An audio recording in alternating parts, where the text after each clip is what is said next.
जय हिंद दोस्तों। शिक्षा एक उद्देश्य चैनल में आपका बहुत बहुत स्वागत है। दोस्तों आज सीटेट के कुछ महत्वपूर्ण प्रश्नों को आज डिस्कस करने वाले हैं। चलिए आज की क्लास में आपका स्वागत है। नेक्स्ट क्वेश्चन देखते हैं। इसमें हम वह अवधि जो वयस्कता के संक्रमण की पहल करती है उसे क्या कहते हैं। वह अवधि जो वयस्कता के संक्रमण की पहल करती है, ठीक है, उसे क्या कहते हैं। ऑप्शन दिए गए हैं, बाल्यावस्था की समाप्ति, किशोरावस्था, मध्य बाल्यावस्था या फिर पूर्व क्रियात्मक अवधि। ठीक है, देखिए अगर बात करेंगे जनरली विकास के विभिन्न आयाम की या अवस्थाओं की, तो उनको जो डिवाइड कर रखा है सामान्य वर्गीकरण है, जैसे गर्भावस्था, शैशवावस्था, बाल्यावस्था, किशोरावस्था या फिर इसके बाद है प्रौढ़ावस्था, है ना। तो और उसकी एज जो रखी गई है, जैसे गर्भावस्था की बात करेंगे तो उसकी एज जैसे गर्भ से लेके और जन्म तक, गर्भ धारण करने से लेके जन्म तक। और शैशवावस्था की बात की गई है 0 से 6 वर्ष। कितना? 0 से 6 वर्ष। और अगर बात करेंगे बाल्यावस्था की, तो बाल्यावस्था की बात की गई है 7 से 12 वर्ष, है ना। और बात करेंगे अगर किशोरावस्था की, तो 13 से 18 वर्ष, 13 टू 18 वर्ष।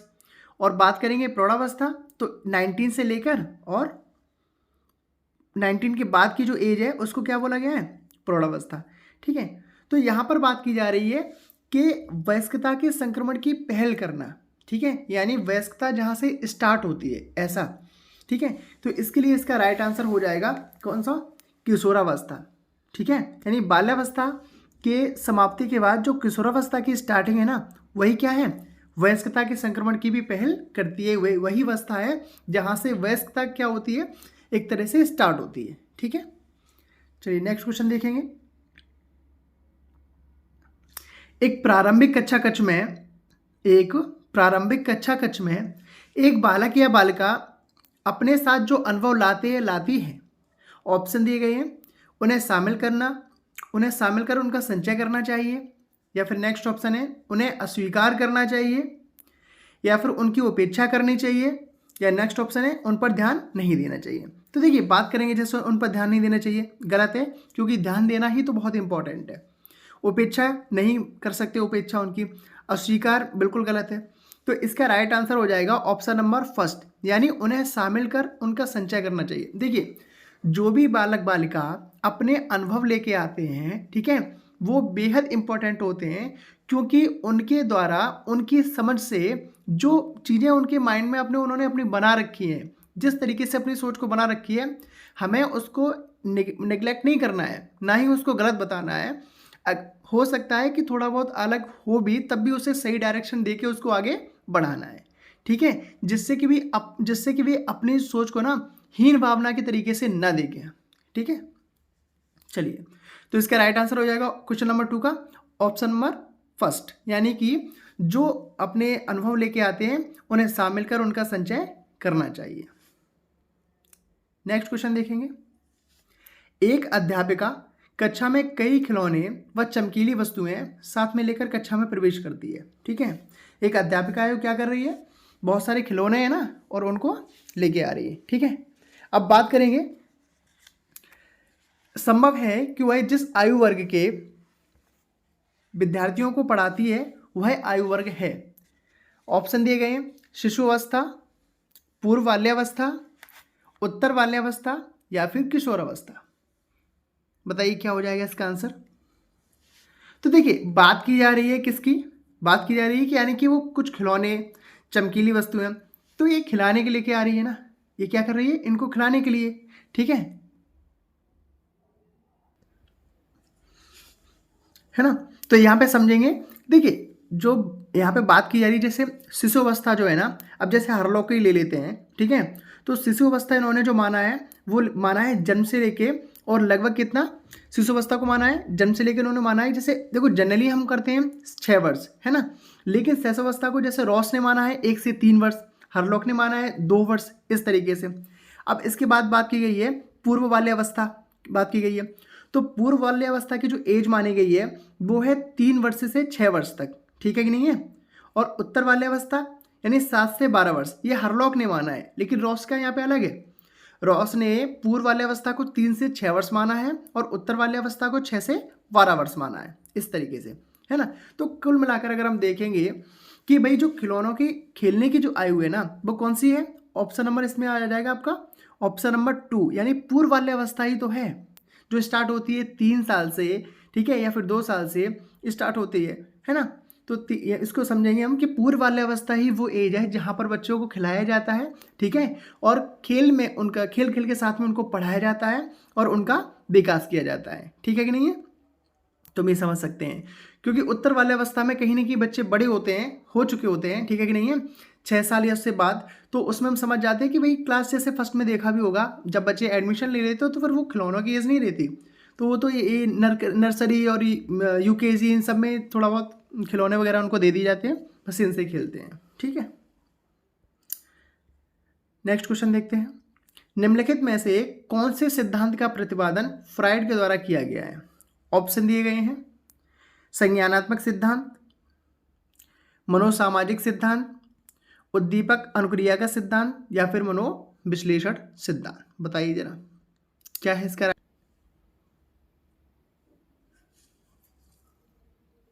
तो देखिए बात करेंगे जैसे संज्ञानात्मक सिद्धांत की, तो संज्ञानात्मक सिद्धांत के जो प्रतिपादक माने जाते हैं वो कौन माने जाते हैं, जीन पियाजे। कौन माने जाते हैं, जीन पियाजे, है ना। और बात करेंगे आगे, मनोसामाजिक सिद्धांत एरिक्सन को माना जाता है ना। इसका प्रतिपादन कौन है, एरिक्सन। उद्दीपक अनुक्रिया सिद्धांत की बात करेंगे तो आता है नाम थॉर्नडाइक, ठीक है। उद्दीपक अनुक्रिया का सिद्धांत जो दिया है जिसको हम एसआर सिद्धांत भी बोलते हैं, ठीक है, तो ये इनका नाम है पूरा E.L. थॉर्नडाइक, है ना। चलिए खैर, इसके बाद बात करेंगे मनोविश्लेषणात्मक सिद्धांत या फिर मनोविश्लेषण सिद्धांत, ठीक है। तो यही है, यानी कि फ्राइड ने मनोविश्लेषण सिद्धांत का प्रतिपादन किया है। किसने किया है, फ्राइड ने। और इन्होंने ही जो सिद्धांत दिया है जिसमें इन्होंने इदम, अहम और परा अहम, आईडी, ईगो और सुपर ईगो की जो बात करते हैं ना, चेतन मन, अचेतन मन और अर्धचेतन मन, जिसको हम बोलते हैं कॉन्शियस माइंड, अनकॉन्शियस माइंड और सबकॉन्शियस माइंड या फिर सेमी कॉन्शियस माइंड, ठीक है। इसका जो कॉन्सेप्ट दिया है, तो ये आपका कॉन्सेप्ट दिया गया है मनोविश्लेषणात्मक सिद्धांत में।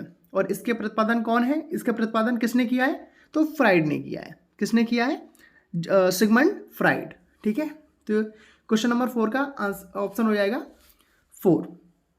चलिए नेक्स्ट क्वेश्चन देखते हैं, बच्चों को सीखने सिखाने की प्रक्रिया के दौरान वे उसे कार्य को किस प्रकार से कर रहे हैं, इसकी जानकारी इन्हें।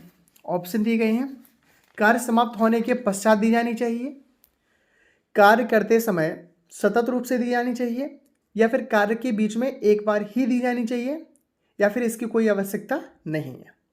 बताइए क्या होगा इसका आंसर। देखिए अगर बात करेंगे कि बच्चे को सीखने सिखाने की प्रक्रिया के दौरान, है ना, सिखा रहे हैं, अब कार्य समाप्त होने के बाद जानकारी मिले, तो बहुत हम कह सकते हैं कि भाई क्या सीखा, क्या सारी चीज़ें उसमें क्या त्रुटि है क्या नहीं है, ठीक है। तो ये सारी चीज़ें कहीं ना कहीं रह जाएंगी। इसके बाद सेकंड जो ऑप्शन है कि कार्य करते समय सतत रूप से, सतत मतलब होता है कॉन्टीन्यूअस, ठीक है, यानी जानकारी देते रहना चाहिए, ठीक है। और नेक्स्ट आपका है कि एक बार ही दी जानी चाहिए। तो देखिए इसका राइट आंसर हमारा यही हो जाएगा ऑप्शन नंबर 2, यानी कार्य करते समय सतत रूप से जानकारी देते रहना चाहिए, ठीक है। तो यही उसका आंसर है। फिर से एक बार रिपीट करता हूँ कि बच्चों को सीखने सिखाने की प्रक्रिया के दौरान वे उसे कार्य को किस प्रकार से कर रहे हैं, इसकी जानकारी इन्हें कार्य करते समय सतत रूप से देनी चाहिए, ठीक है। नेक्स्ट क्वेश्चन देखेंगे, आपको लगता है कि आपकी कक्षा में कुछ बच्चे बहुत तेज गति से सीख रहे हैं और कुछ बच्चे बहुत धीमी गति से सीख रहे हैं, इस परिस्थिति में आप क्या करेंगे। देखिए सबसे पहली बात तो ये है कि तेज़ गति से सीखना या फिर धीमी गति से सीखना, है ना, हम कह सकते हैं कि देखो बच्चे जो है ना उनकी बोलते हैं ना व्यक्तिगत भिन्नता, जो हमने टॉपिक पढ़ रखा है, ठीक है। तो ये व्यक्तिगत भिन्नता का ही एक उदाहरण कह सकते हैं उसको कि भाई अलग अलग हैं बच्चे, ठीक है। कोई हो सकता है जल्दी सीखता है, कोई देर में सीखता है, कोई उससे भी देर में सीखता है, डिपेंड करता है। चलिए खैर, तो मेन बात ये है कि अब इसमें समझेंगे कि इस परिस्थिति में आप क्या करेंगे। ऑप्शन दिए गए हैं, तेज़ गति से सीखने वाले बच्चों को आगे बढ़ने देंगे, ठीक है। लेकिन एक चीज़ है इसमें कि आगे बढ़ने देंगे, लेकिन जो तेज़ नहीं सीख पा रहे क्या उनको छोड़ देंगे क्या। चलिए आगे देखते हैं। या फिर धीमी गति से सीखने वाले बच्चों पर कोई ध्यान नहीं देंगे, भाई बिल्कुल गलत है, है ना, ये भी गलत है। फर्स्ट और सेकंड भी है कि क्या उनको छोड़ दिया जाए, मतलब तेज़ गति जो सीख रहे हैं उनको आगे बढ़ा दिया जाए और धीमे वाले जो है ना उनको छोड़ दिया जाए, ठीक है। तो ऐसा भेदभाव तो कर नहीं सकते। नेक्स्ट दिया है कि इस बात पर कोई ध्यान नहीं देंगे, बिल्कुल गलत है, क्योंकि आप एक टीचर की भूमिका में हैं और आपका दायित्व बनता है कि सभी बच्चों को देखना, समझना और उनको आगे लेके जाना।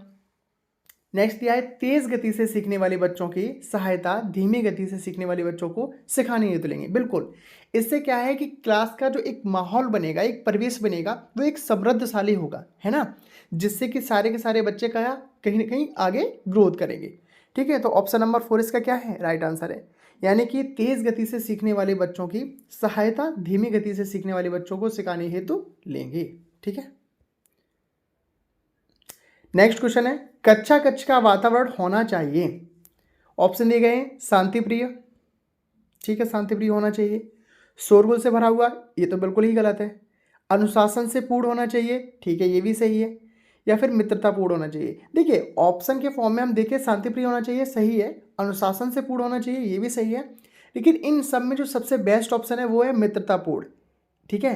क्यों, जिससे कि जो स्टूडेंट हैं, जो शिक्षार्थी हैं, बालक या बालिका हैं, वो मित्रतापूर्ण का मतलब है कि उनका आपस में भी जो एक बिहेवियर है वो ऐसा होना चाहिए कि हेल्प कर सकें एक दूसरे की, ऐसा।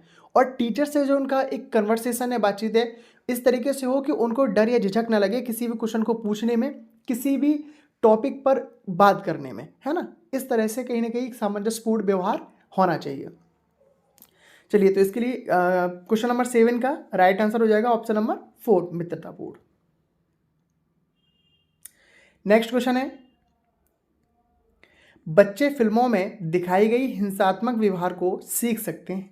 यह निष्कर्ष निम्नलिखित में से किस मनोवैज्ञानिक द्वारा किए गए कार्य पर आधारित हो सकता है, ठीक है। यानी कि यहाँ पे क्या है कि फिल्मों में दिखाई गई, यानी बच्चे फिल्म देख रहे हैं मान लीजिए, और उसमें जैसे नहीं कभी फाइट का सीन आ जाता है, तो देखा होगा कि बचपन में ये ज़्यादातर चीज़ें होती हैं। फाइट का सीन देख लिया तो हमें लगता है कि हमारे अंदर भी इतना पावर आ गई है, किसी को तोड़ देंगे, फोड़ देंगे, ऐसा, है ना, ये सारी चीज़ें। तो वही दिया गया कि वो हिंसात्मक व्यवहार को सीख सकते हैं। यह निष्कर्ष किस मनोवैज्ञानिक द्वारा किए गए कार्य पर आधारित हो सकता है। ऑप्शन दिए हैं एडवर्ड एल थॉर्नडाइक, जेवी वॉटसन, अल्बर्ट बांडुरा और जीन पियाजे। तो देखिए इस तरह के सिद्धांत को दिया है किसने, अल्बर्ट बांडुरा। बांडुरा ने सामाजिक अधिगम का जो सिद्धांत दिया है ना, यानी बच्चे समाज से सीखते हैं, है ना। अब देखिए सामाजिकता पर दो लोगों ने ही ध्यान दिया है ना, देखेंगे तो अल्बर्ट बांडुरा जिन्होंने एक कॉन्सेप्ट रखा है अपना, एक बायोगॉस की, ठीक है कि नहीं है। दो ही लोग हैं जिन्होंने प्रॉपर तरीके से इस पर सिद्धांत अपने अपने दिए हैं, अल्बर्ट बांडुरा। अब देखिए फिल्मों की बात करें, ये सारी चीज़ें हैं, तो इस पर स्पेशली किसने दिया है, हम बात करते हैं बांडुरा की। यानी बांडुरा जी ये कहते हैं कि अगर मान लीजिए बच्चे फिल्म देखते हैं और फिल्म में जिस तरह का माहौल, जिस तरह की चीज़ें देखते हैं, कहीं ना कहीं उनके दैनिक जीवन में भी वो सारी चीज़ें क्या करती हैं, उनको प्रभावित करती हैं, ऐसा, ठीक है। तो इसलिए इसका राइट आंसर हो जाएगा अल्बर्ट बांडुरा। नेक्स्ट क्वेश्चन देखते हैं साइकिल सीखने के बाद स्कूटर सीखने में प्रशिक्षण का स्थानांतरण होगा। देखिए ये टॉपिक है आपका अधिगम स्थानांतरण, है ना।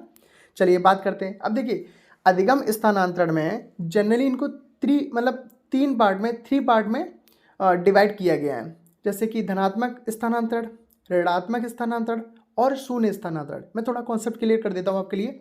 धनात्मक स्थानांतरण वो होता है यानी अधिगम का वह पार्ट, यानी वह सीखी हुई चीज़ें जो आपको किसी नए सीखे ज्ञान में, यानी पुराना सीखा हुआ ज्ञान जब नए किसी चीज़ को सीखने में हेल्प करे आपकी, है ना, तो वो क्या कहलाता है, धनात्मक स्थानांतरण। मैं एग्जांपल देता हूँ, ये इसी का है, मतलब इसका आंसर भी फर्स्ट ही हो जाएगा कि जैसे साइकिल सीखने के बाद स्कूटर सीखते हैं। तो देखिए जब साइकिल आप सीख चुके हैं तो कहीं ना कहीं आपको साइकिल चलाना आता है, यानी कि उसको हैंडल संभालना आता है, बैलेंस करना आता है, तो वह बैलेंस आपका स्कूटर में भी काम में आएगा, ठीक है कि नहीं है। तो यानी आपको हेल्प तो मिल रही है, ऐसा तो नहीं है कि वो जैसे स्कूटर में बैठे तो आपको कुछ एक्सपीरियंस ही नहीं है, यानी कम से कम उसको संभालना, बैलेंस करना तो आता ही है, ठीक है। तो ये हो जाएगा आपका धनात्मक स्थानांतरण, यानी कि पूर्व का जो ज्ञान है वो आपके लिए कैसा काम कर रहा है, हेल्प का काम कर रहा है। आगे जैसे दिया है ऋणात्मक स्थान, उसको बता देता हूँ मैं। ऋणात्मक का मतलब होता है जहां आपको प्रॉब्लम करे, यानी पूर्व में सीखा हुआ ज्ञान जब नए ज्ञान को लेने में, नया कुछ सीखने में आपको प्रॉब्लम करे। जैसे कि मान लीजिए ड्राइविंग, यानी भारत में आप ड्राइव कर लेते हैं और जब आप विदेश में जाते हैं ठीक है। तो वहाँ पे ड्राइवर का जो सीट है अपने भारत की अपेक्षा कैसी है, जस्ट अपोजिट है, ठीक है कि नहीं है। तो वहाँ पर आपको क्या करती है वो प्रॉब्लम, क्योंकि यहाँ पे तो आदत है कि लेफ्ट हैंड पे चलने की, अब वहाँ पे चलना है राइट हैंड पर, है ना। तो वो कहीं ना कहीं प्रॉब्लम करता है। और शून्य स्थानांतरण का मतलब होता है कि जहाँ पर पीछे पुराना सीखे हुए ज्ञान का नए ज्ञान से कोई लेना देना ही नहीं है, ठीक है। तो इस तरह के स्थानांतरण को कहते हैं हम शून्य स्थानांतरण, यानी कोई फर्क नहीं पड़ता, ठीक है कि नहीं है। यानी आप एक यहाँ पे ड्राइव करते रहें सारी चीज़ें, ठीक है, एक अलग बात है। अब मान लीजिए अब आप किसी ऑफिस को ज्वाइन कर लेते हैं तो उसका उससे कोई कनेक्शन ही नहीं है, यानी कोई इससे फ़र्क नहीं पड़ रहा। ड्राइविंग आती है तब भी नहीं, नहीं आती है तब भी नहीं, काम वहाँ का ऑफिस का है, तो उसमें न तो धनात्मक है न ऋणात्मक है, इस तरह को बोलते हैं हम शून्य। चलिए, तो क्वेश्चन नंबर 9 का हमारा आंसर हो जाएगा option number first. Next question है, अनुभव के कारण व्यवहार में होने वाले अपेक्षाकृत स्थायी परिवर्तन को कहा जाता है ना। यानी अनुभव जो हमारा एक्सपीरियंस है उसके कारण जब व्यवहार जो हम करते हैं उसमें होने वाले अपेक्षाकृत स्थायी परिवर्तन को कहा जाता है। ऑप्शन दिए गए हैं अभिप्रेरणा, नेक्स्ट ऑप्शन है संवेग, थर्ड ऑप्शन है हमारा अधिगम और स्मृति। तो देखिए इस तो साफ साफ है, कई बार आपने डेफिनेशन के फॉर्म में पढ़ा होगा कि अनुभव के कारण व्यवहार में होने वाले अपेक्षाकृत स्थायी परिवर्तन को हम क्या बोलते हैं, बताइए जरा। इसको बोलते हैं हम अधिगम। क्या है? अधिगम यानी सीखना, ठीक है कि नहीं है। हाँ, तो इसका राइट आंसर हो जाएगा ऑप्शन नंबर 3। चलिए नेक्स्ट क्वेश्चन देखते हैं। क्वेश्चन हमारा है डिसलेक्सिया। डिसलेक्सिया में बच्चों को परेशानी होती है। देखिए डिसलेक्सिया बहुत मतलब कह सकते हैं इसको मोस्ट इंपॉर्टेंट क्वेश्चन है, ठीक है कि नहीं है। कैसा है? इंपॉर्टेंट क्वेश्चन है। क्यों है? कई मतलब सीटेट में तो है ही, कई तरह के जो टेट हैं उनमें एक कई बार रिपीट होने वाला क्वेश्चन है डिसलेक्सिया, ठीक है कि नहीं है। तो बात की जा रही है कि डिसलेक्सिया में बच्चों को परेशानी होती है, खाने में होती है या फिर चलने में होती है, पीने में होती है या फिर पढ़ने लिखने में होती है। हालांकि यहाँ पे ऑप्शन जो है ना वो थोड़ा इजी रख दिए गए हैं, ठीक है। तो इसका राइट आंसर हो जाएगा हमारा ऑप्शन नंबर 4, यानी पढ़ने लिखने में क्या होती है, डिसलेक्सिया में परेशानी होती है, ठीक है कि नहीं।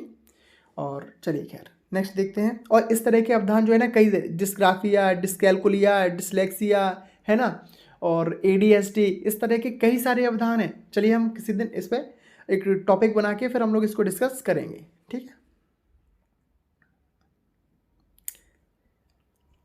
नेक्स्ट क्वेश्चन है, विद्यालय में लिंग भेदभाव से बचने का सर्वोत्तम तरीका हो सकता है। यानी विद्यालय में लिंग भेदभाव से बचने का सर्वोत्तम तरीका, ऑप्शन दिए गए हैं। पुरुष एवं महिला शिक्षकों को समान संख्या में भर्ती करना। यानी क्या किया है कि पुरुष और महिला शिक्षक को समान संख्या में भर्ती कर, भाई सही समान संख्या में भर्ती तो कर दिया है। मान लीजिए भाई भेद करने की बहुत सारी चीज़ें हैं, है ना, इंपॉर्टेंस देना किसी को ज़्यादा, सैलरी कहीं ना कहीं कम या ज़्यादा कर देना, ये कई सारी ऐसी चीज़ें हैं कि समान भर्ती करने के बाद भी और ये क्या है, यानी कि कहीं ना कहीं उनमें भेदभाव हो जाता है। चलिए खैर आगे देखते हैं। विद्यालय में लिंग भेदभाव को दूर करने के लिए नियम बनाना और सख्ती से उनका पालन करवाना, ठीक है। चलिए नेक्स्ट देखते हैं। संगीत प्रतियोगिता के लिए लड़कियों की अपेक्षा अधिक लड़कों में चयन करना, ठीक है, या फिर शिक्षकों द्वारा उनके लिंग पक्षपात पूर्ण व्यवहार का अधिसंज्ञान। तो देखिए इसका राइट आंसर हो जाएगा ऑप्शन नंबर 4 कहीं ना कहीं। यानी क्या है कि शिक्षकों के द्वारा लिंग पक्षपात पूर्ण व्यवहार का अधिसंज्ञान, यानी शिक्षकों के दिमाग में हमेशा इस तरह की चीज़ें रहें कि जो बच्चे हैं मतलब बालक या बालिका हैं उनमें किसी भी बात को लेकर, ठीक है, ये कॉन्सेप्ट ना आ पाए कहीं ना कहीं जेंडर वाला, जेंडर इशू, ठीक है, कि लड़के ज़्यादा हैं या लड़कियाँ ज़्यादा हैं। यानी हर मौके पर उनको समान तरीके से देखा जाए और समान रूप से उनके साथ व्यवहार किया जाए, ठीक है। अगर ये संज्ञान उनके दिमाग में हमेशा बना रहेगा तो कहीं ना कहीं लिंग भेदभाव से हम विद्यालय में एक ऐसा माहौल तैयार कर सकेंगे जो लिंग भेदभाव से वो बचा के रखेगा, ठीक है। चलिए नेक्स्ट क्वेश्चन देखते हैं। एक क्रिकेट खिलाड़ी अपना गेंदबाजी के कौशल को विकसित कर लेता है। यानी एक क्रिकेट खिलाड़ी है वो क्या करता है, अपने गेंदबाजी कौशल को विकसित कर लेता है, पर यह उसके बल्लेबाजी के कौशल को प्रभावित नहीं करता, इसे कहते हैं, ठीक है। तो देखिए मैंने अभी जैसे अधिगम स्थानांतरण वाला जो कॉन्सेप्ट बताया, चलिए कहीं ना कहीं वो यहाँ वर्क करता है। देखते हैं इसमें ऑप्शन, विधेयात्मक प्रशिक्षण अंतरण, निषेधात्मक प्रशिक्षण अंतरण, शून्य प्रशिक्षण अंतरण, या फिर इनमें से कोई नहीं? तो देखिए इसका आंसर हो जाएगा ऑप्शन नंबर 3।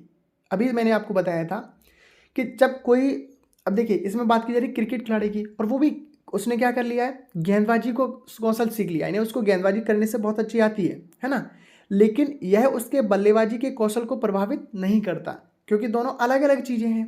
ठीक है कि नहीं है? तो ये हो जाएगा आपका ऑप्शन नंबर 3, शून्य प्रशिक्षण अंतरण, यानी कोई फर्क नहीं पड़ता है। ठीक है, तो क्वेश्चन नंबर 13 का आंसर हो जाएगा ऑप्शन नंबर 3। चलिए नेक्स्ट क्वेश्चन देखते हैं। क्वेश्चन नंबर हमारा है 14, देखते हैं। जब बच्चे प्राप्त की गई सूचनाओं की व्याख्या करने के लिए, है ना, जब बच्चे प्राप्त की गई सूचनाओं की व्याख्या करने के लिए अपने अनुभवों के आधार पर, ठीक है, अपने अनुभवों के आधार पर खोजते हैं, तो उसे डैश कहा जाता है। ठीक है, यहाँ पे सॉरी, यहाँ पे सोचते हैं, क्या है, थोड़ा सही कर लिए, सोचते हैं। ठीक है, ऑप्शन दिए गए हैं, सृजनात्मक सोच, अमूर्त सोच, नेक्स्ट ऑप्शन है मूर्त सोच, या फिर प्रतिक्रियावादी सोच। बताइए क्या होगा इसका राइट आंसर। तो देखिए हम बोलते हैं क्रिएटिव सोच, जिसको हम बोलेंगे सृजनात्मक सोच। ठीक है, जब बच्चे प्राप्त की गई सूचनाओं की व्याख्या करने के लिए अपने अनुभव, यानी जो उन्होंने अपने आप से सीखा है, जो उनके अपने एक्सपीरियंस है, अनुभव है, उसके आधार पर जो सोचते हैं उसको हम बोलेंगे सृजनात्मक सोच। क्या कहते हैं उसको? सृजनात्मक सोच। ठीक है, और बच्चों की ये जो क्रिएटिविटी, मतलब क्रिएटिविटी कहेंगे, जो उनकी सृजनात्मक सोच है, जो अपने एक्सपीरियंस से आती है, बेहद इंपॉर्टेंट है। ठीक है कि नहीं है? इसको हम फर्स्ट प्रायोरिटी में रखेंगे। ठीक है, चलिए क्वेश्चन नंबर है 15, चिंतन मानसिक क्रिया का पहलू है। अब बताइए कैसा है? भावनात्मक पहलू है, ज्ञानात्मक पहलू है, क्रियात्मक पहलू है, या फिर इनमें से कोई नहीं? अब देखिए चिंतन क्या है, मानसिक क्रिया का है, बिल्कुल समझ में आता है। ठीक है कि नहीं है? लेकिन किस तरह का पहलू है? तो भाई ये पहलू है हमारा ज्ञानात्मक। ऑप्शन नंबर इसका हो जाएगा फर्स्ट। कैसा पहलू है? चिंतन मानसिक प्रक्रिया का ज्ञानात्मक पहलू है। ठीक है, ज्ञानात्मक पहलू है। तो क्वेश्चन नंबर 15 का आंसर नंबर फर्स्ट हो जाएगा। ओके, नेक्स्ट क्वेश्चन है, राकेश गणित की समस्या को हल करने के लिए पूरी तरह से संघर्ष कर रहा है। उसका आंतरिक बल जो उस समस्या को पूरी तरह से हल करने के लिए विवश करता है के रूप में जाना जाता है ना। यानी कि कोई व्यक्ति क्या कर रहा है, कोई भी विद्यार्थी, इसकी बात कर लेंगे, बालक हो या बालिका हो, कि गणित की समस्या को हल करने के लिए पूरी तरह से संघर्ष कर रहा है। अब उसका ऐसे क्या उसमें चीज़ है, कौन है जो कहीं ना कहीं उसको विवश कर रहा है कि उसको पूरी तरीके से क्या है, समस्या को हल करने के लिए? ऑप्शन दिए गए हैं, प्रेरक, व्यक्तित्व विशेषक, संवेग, या फिर प्रत्यक्षण। दोस्तों अगर आपको वीडियो अच्छी लग रही हो और क्वेश्चन आपको सही लग रहे हो तो चैनल को सब्सक्राइब जरूर कर लें और लाइक भी करते हैं, है ना। चलिए आगे देखें। तो देखिए इसमें है कि प्रेरक। अब देखिए बात करेंगे, प्रेरक ही है जो कहीं ना कहीं आपको प्रेरित कर रहा है कि आप उस क्वेश्चन को कंप्लीट करें, समझें। ठीक है कि नहीं है? तो इसके लिए इसका राइट आंसर भी क्या हो जाएगा? Option number first. क्या है? प्रेरक, है ना।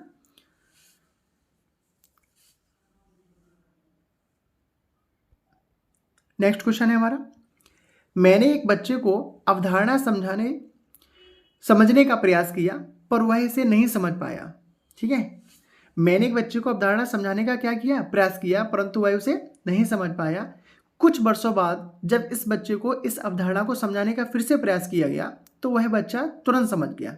अब ऐसा होने का कारण है क्या है? अभ्यास है, यानी अभ्यास की वजह से समझ गया, संयोग की वजह से समझ गया, परिपक्वता की वजह से समझ गया, या फिर अधिक प्रयास। देखिए जो क्वेश्चन में बात कही गई है उसमें तो अभ्यास की बात तो कही नहीं गई कि उसको मैंने कई बार रिपीट करवाया, है ना, तब तो हम मान सकते थे अभ्यास की। और संयोग जैसी कोई चीज़ तो होती नहीं कि आज नहीं आ रहा है लेकिन अचानक से कुछ आ गया एकदम। ठीक है कि नहीं है? या फिर आगे दिया परिपक्वता और अधिक प्रयास। तो अधिक प्रयास की भी यहाँ पे कोई बात नहीं कही गई है ना। तो यहाँ बात आ जाती है किसकी? समय की बात की गई है ना, कि कुछ वर्षों बाद। तो कुछ वर्षों बाद सीधी सी बात है कि कहीं ना कहीं वो क्या हुआ है? परिपक्व हुआ है। कैसा हुआ है? परिपक्व। ठीक है, तो यही है कि किसी अवधारणा को जैसे देखा भी होगा, बहुत सारी बातें हैं जो हम किसी बचपन में किसी बच्चे को जब समझाना चाहते हैं तो वो इतना इम्पोर्टेंस नहीं देता, क्योंकि वो सारी चीज़ें उसको समझ में नहीं आ रही हैं। लेकिन वही उस बच्चे को जब बाद में समझाते हैं, 2 साल 4 साल 5 साल बाद हमें जब मिलता है वो, तब उसको जब समझाने की कोशिश करते हैं तब उसके दिमाग में आता है, और हमें भी ये समझ में आ रहा होता है कि ये अभी छोटा है, अभी इसको बातें ये समझ में नहीं आएंगी। कई बार आपने देखा होगा जब क्लास में खड़े होकर जब आप पढ़ाते हैं, बताते हैं, या किसी भी फॉर्म में जब आप किसी को बताना चाहते हैं कुछ, तो हमको भी आभास हो जाता है कि ये भी इसके लिए छोटा है, इसको ये बातें समझ में नहीं आएंगी, है ना। कई बार हमारे माता पिता जो है ना, वो हमको समझाना चाहते हैं तो भी ये वही कहते हैं कि अभी तुम छोटे, अभी समझ में नहीं, बाद में समझ में आएंगी सारी चीज़ें। चलिए, तो वो किस पर डिपेंड करती है? परिपक्वता पर। ठीक है, तो यही यहाँ पे है कि भाई ये इसका आंसर हो जाएगा हमारा ऑप्शन नंबर 3, परिपक्वता। ठीक है, नेक्स्ट क्वेश्चन है, विकास में व्यक्ति के भिन्नता को समझने के लिए क्या महत्वपूर्ण है? ऑप्शन दिए गए हैं, वंशानुगत विशेषताओं के साथ साथ पर्यावरणीय कारकों एवं उनकी पारस्परिक क्रिया पर विचार करना, या फिर वंशानुगत विशेषताओं पर विचार करना जो प्रत्येक व्यक्ति को जीवन में विशिष्ट शुरुआत देती हैं। नेक्स्ट दिया है, पर्यावरणीय कारकों पर विचार करना जो लोगों को प्रभावित करते हैं। ठीक है, या फिर शरीर एवं मस्तिष्क के परिपक्वता पर विचार करना। ठीक है, अब देखिए बात करेंगे व्यक्ति के भिन्नता को समझने के लिए। ठीक है, अब क्या इंपॉर्टेंट है विकास में, तो देखिए ठीक है, बात करते हैं शरीर और मस्तिष्क के परिपक्वता पर, समझ में आता है। अब देखिए पर्यावरणीय कारकों पर विचार करना, तो क्या हम पर्यावरणीय कारकों पर विचार करेंगे, मतलब कि वंशानुगत पर नहीं, तो ये यहाँ पर गलत हो जाता है। अब आगे दिया है वंशानुगत विशेषता पर विचार करना, तो क्या पर यहाँ पर पर्यावरण पर डिपेंड नहीं है, तो ये भी गलत हो जाता है, क्योंकि भाई दोनों चीज़ें ही हैं। तो यहाँ पे राइट आंसर हो जाएगा ऑप्शन नंबर फर्स्ट। क्यों है मैं आपको बता देता हूँ, विकास के परिप्रेक्ष्य में 50-50% कहीं ना कहीं लेके चला जाता है, यानी जितना इंपॉर्टेंट आपके लिए वंशानुगत जीन्स जो है ना, उतना ही इंपॉर्टेंट आपके लिए इन्वायरमेंट यानी पर्यावरण भी है। ठीक है, जो आपने पढ़ा होगा नेचर और नर्चर कॉन्सेप्ट, ठीक है कि नहीं है, तो उतना ही इंपॉर्टेंट है। तो विकास की अगर हम बात करेंगे तो दोनों ही चीज़ों पे डिपेंड करता है, यानी वंशानुगत चीज़ों पे, ठीक है, वंशानुक्रम पे भी डिपेंड करता है और आपके एनवायरनमेंट पे भी डिपेंड करता है। इसलिए कह सकते हैं कि वंशानुगत विशेषताओं के साथ साथ पर्यावरणीय कारकों एवं उनकी पारस्परिक क्रिया पर विचार करना ही कैसा है, इंपॉर्टेंट है, महत्वपूर्ण है, किसके लिए? विकास के लिए। ठीक है, चलिए नेक्स्ट क्वेश्चन देखते हैं। प्रतिभाशाली बच्चों के लिए सबसे अच्छे शैक्षिक कार्यक्रम वे होते हैं जो, ऑप्शन दिए गए, प्रत्यास्मरण के द्वारा ज्ञान की प्रवीणता पर बल देते हैं, यानी प्रवीणता प्रबल देते हैं या प्रबल देते हैं। नेक्स्ट दिया है, उन्हें अधिगम की न्यूनतम मानकों तक काम करने को प्रेरित करने के लिए उपहारों व पुरस्कारों को उपयोग करते हैं। देखिए ज़्यादा समय में उपहार या पुरस्कार को सही नहीं माना गया है, कुछ कुछ कंडीशनें ही ऐसी हैं जहाँ पर। ठीक है, लेकिन चलिए देखते हैं। उनके चिंतन को प्रेरित कर उन्हें विविध विचारों में व्यस्त रहने के लिए अवसर देते हैं, है ना, या फिर नेक्स्ट है, उन्हें आक्रामक व्यवहार को नियंत्रण करते हैं उनके। ठीक है, चलिए तो देखिए इसमें जो हमारा बेस्ट आंसर होगा कहीं ना कहीं वो हमारा होगा ऑप्शन नंबर 3। देखिए बात करते हैं, देखिए क्यों, क्योंकि उनके चिंतन को प्रेरित कर, यानी वो जिस तरह की थिंकिंग रखते हैं, जैसा सोचते हैं, ठीक है, प्रतिभाशाली बच्चे की बात की जा रही है ना, तो वो जैसा सोचते हैं उनको प्रेरित करना है, ठीक है, नहीं कहीं ना कहीं और मोटिवेट करना है उनको, प्रेरणा देना है उनको, और उनके जो अलग अलग विविध विचार हैं, ठीक है, उनमें उनको लिए थोड़ा क्या करते हैं, अवसर देते हैं, जिससे कि उनकी जो एक कह सकते हैं विविधता वाली जो सोच है ना, क्रिएटिव जो सोच है, अलग अलग थॉट्स, अलग अलग चीज़ें जो आती हैं उनको, यानी उनको अवसर दें जिससे कि वो कुछ आगे अच्छा कर पाएँ, ऐसा। ठीक है कि नहीं है, अगर हम ऐसा नहीं करते हैं तो कहीं ना कहीं वो अपने आप में थोड़ा मायूस फील करते हैं। ठीक है, क्योंकि वो एक उनको लगता है कि हमको मतलब कहीं ना कहीं एक संकुचित कर रखा है।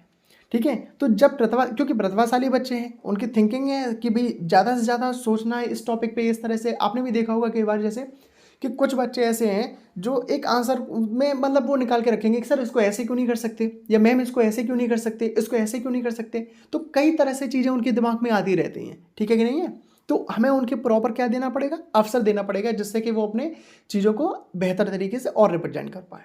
ठीक है, तो इसके लिए इसका राइट आंसर हो जाएगा ऑप्शन नंबर 3। नेक्स्ट क्वेश्चन है, अपनी कक्षा की भिन्नताओं से निपटने के लिए शिक्षक को चाहिए, क्या चाहिए? ऑप्शन दिए गए, बच्चों को उनके अंकों के आधार पर, बच्चों को उनके अंकों के आधार पर अलग करके उनको नामित करें। नेक्स्ट दिया है, बच्चों से बातचीत करें और उनके दृष्टिकोण को महत्व दें। ठीक है, समझ में आता है। आगे दिया है, विद्यार्थियों के लिए कठोर नियम को लागू करें। भाई प्रॉपर गलत है।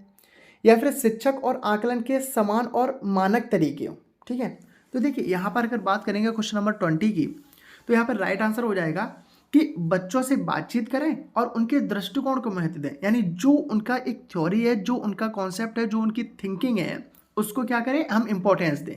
ठीक है कि नहीं है, इस तरह। तो मैं रिपीट करता हूँ कि अपनी कक्षा की व्यक्तिगत भिन्नताओं से निपटने के लिए, है ना, क्योंकि भाई व्यक्तिगत भिन्नता का मतलब ये है कि जो बच्चे बालक या बालिका है उनकी अपनी अपनी कहीं ना कहीं सोच है और सब एक दूसरे से भिन्न है। ठीक है, तो शिक्षक को चाहिए कि उनसे बातचीत करें और सभी के दृष्टिकोण को क्या करें, वो इंपॉर्टेंस, ठीक है, महत्वपूर्ण स्थान दें उनको, यानी महत्वता दें उनको, यानी कि सभी की सभी जो सोच है सबकी कैसी अच्छी है और उसका अपना अपना इंपॉर्टेंस ऐसा। ठीक है, तो इसके लिए हमारा राइट आंसर हो जाएगा ऑप्शन नंबर 2। नेक्स्ट क्वेश्चन है, बच्चों की प्रतिभाशालिता डैश के कारण हो सकती है। ऑप्शन 1, अनुशासित दिनचर्या, यानी वो प्रतिभाशाली इसलिए है क्योंकि वो दिनचर्या को अनुशासित किए है, यानी सुबह वो 4 बजे उठता है, पढ़ता है, प्रॉपर तरीके से पूरा शेड्यूल उसने कर रखा है, इसलिए वो प्रतिभाशाली है। तो ऐसा तो हो नहीं सकता। ठीक है, ऐसा तो कहीं है। तो नेक्स्ट ऑप्शन देखेंगे, आनुवंशिकता और वातावरण के बीच अंतःक्रिया। ठीक है, या फिर हो सकता है, आगे देखें ऑप्शन और देखते हैं, एक संसाधन समृद्ध वातावरण। ठीक है, एक संसाधन समृद्ध वातावरण, ठीक है, जिसमें बहुत सारे संसाधन, या फिर इसके बाद है सफल माता पिता। तो देखिए यहाँ पर सबसे मैंने बताया अभी डिस्कस किया, सबसे अच्छा जो ऑप्शन हमारा होगा वो होगा ऑप्शन नंबर 2, आनुवंशिकता, ठीक है, और वातावरण।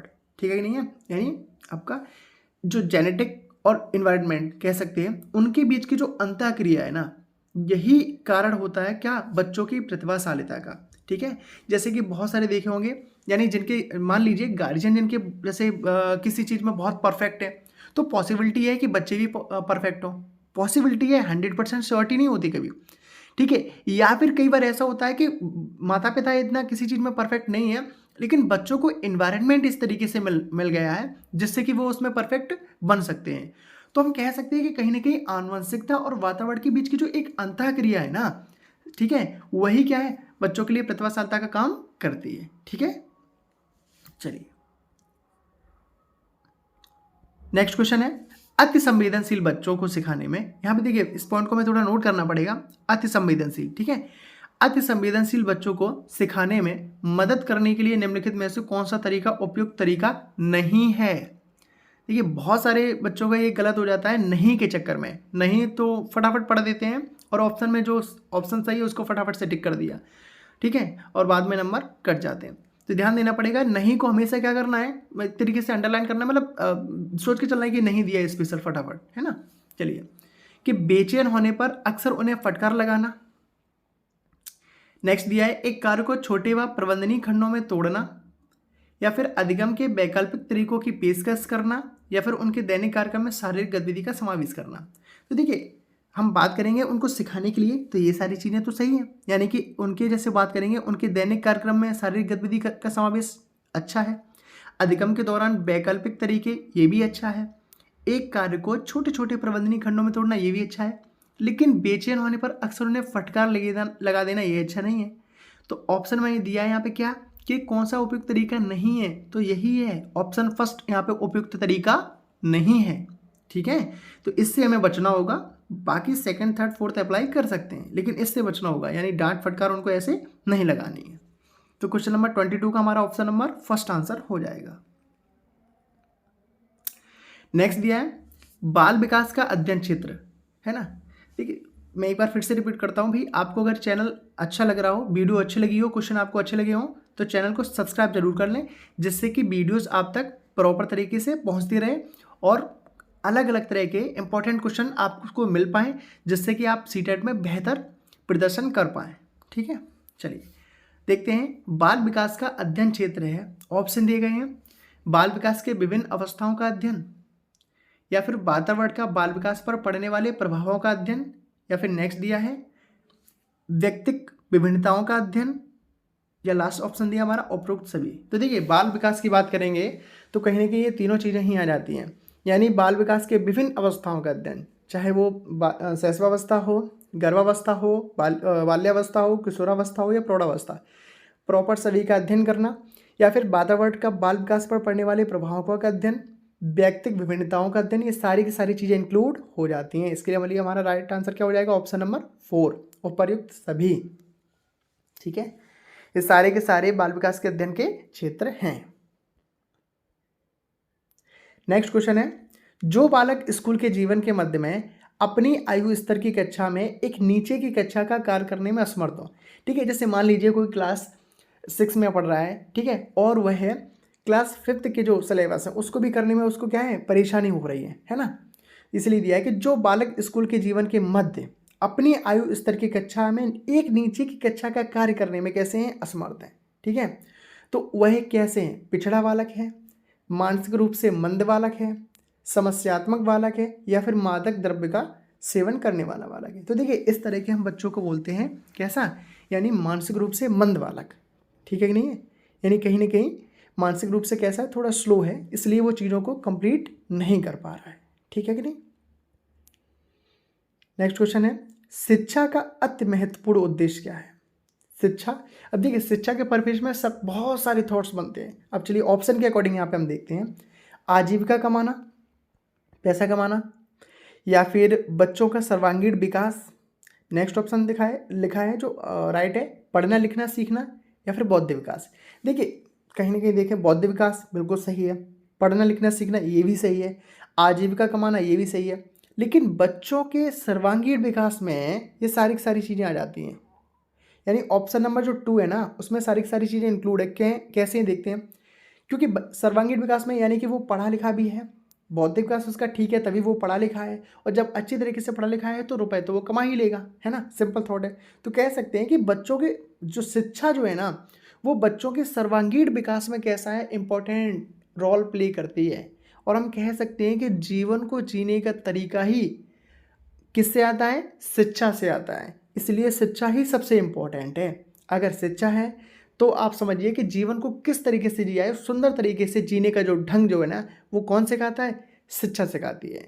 ठीक है, खैर 25 क्वेश्चन के अकॉर्डिंग यहाँ पे जो ऑप्शन दिए गए हैं उसमें हमारा आंसर नंबर हो जाएगा ऑप्शन नंबर 2, बच्चों का सर्वांगीण विकास ही शिक्षा का अति महत्वपूर्ण उद्देश्य है। ठीक है, धन्यवाद दोस्तों।